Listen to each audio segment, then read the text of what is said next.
laki-laki umur 34 tahun, sakit selama 20 tahun. Dari mulai susah bicaranya makin lama makin susah, makin berat. Pasien ini tiap pagi selama 1 jam bersin terus tidak berhenti. Dadanya agak lemah nafasnya, kemudian lekas capek. Pasien ini makin lama makin menurun keadaannya, nggak bisa berdiri apalagi berjalan, jadi terpaksa tidur terus. Pasien ini IQ-nya cukup tinggi, tidak terganggu. Pasien ini lulusan daripada ilmu komunikasi dengan predikat cum laude, sampai dosennya nangis. Sekarang tidak bisa bekerja, hanya di rumah saja dan di tempat tidur seperti ini. Semua ekstremitasnya cukup kuat, sensitivitasnya tidak terganggu. Kita lihat dia suruh tarik kuat sekali, kuat sekali tarikannya, nggak terganggu. Kaki kanannya juga cukup bagus, nggak ada kelainan, itu. Hanya kaki kirinya itu kekuatan cukup kuat, angkat, motoriknya cukup kuat, hanya klonus terjadi, terjadi klonus, dan hiperrefleksi. Pasien ini hanya gangguannya di kaki yang sebelah kiri, dan sekarang mulai tidak bisa bicara.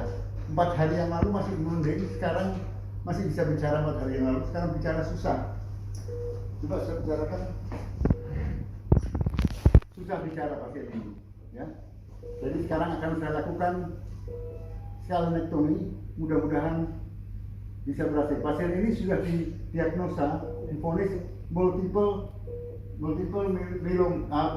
sclerosis, multiple sclerosis. Selama 20 tahun pasien ini didiagnosa multiple sclerosis dan keadaannya makin menurun.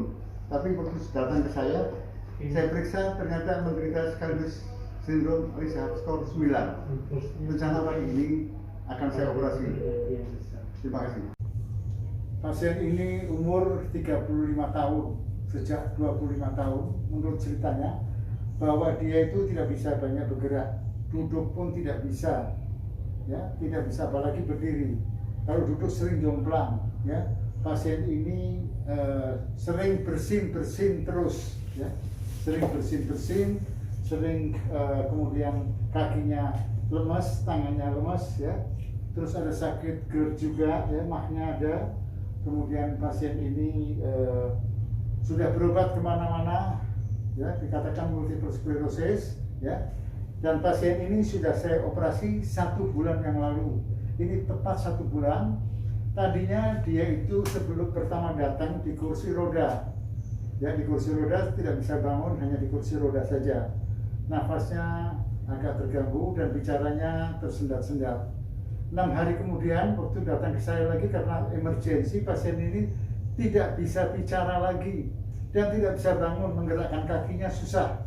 Saya bilang ini sudah emergensi, harus saya operasi segera. Akhirnya pasien ini saya operasi scalenectomy, yang sebelah kiri, dan setelah itu pasien ini sudah bisa langsung enak. Sekarang 1 bulan udah bisa berdiri, udah bisa meninggalkan kursi roda. Coba bangun, bangun. Oke, tangan jaga. Ceritakan sekarang. Ceritakan apa sekarang yang gejalanya dulu sampai sekarang. Wah, sekarang saya jadi lebih bertenaga, segalanya lebih ada powernya, kakinya ada powernya, ngomongku jadi lancar. Terus bersinnya berkurang. Bersinnya kurang. Biasanya tiap pagi bersin tidak 1 jam tidak berhenti, mungkin sehari bisa lebih dari 5 kali, Iya dok. Sekarang sudah kurang sekali. Kurang jauh. Sekarang dan anak ini kuliah di mana? UNS. Di kuliah di UNS dan predikatnya cum laude, Jadi semua bagus, Sekarang dia sudah membaik dan sehat terus, Amin. Coba sih ceritakan. Oke. Coba tangannya, kakinya diangkat. Udah. Oke. Jauh lebih kuat. Mudah-mudahan akan bertambah terus setiap hari.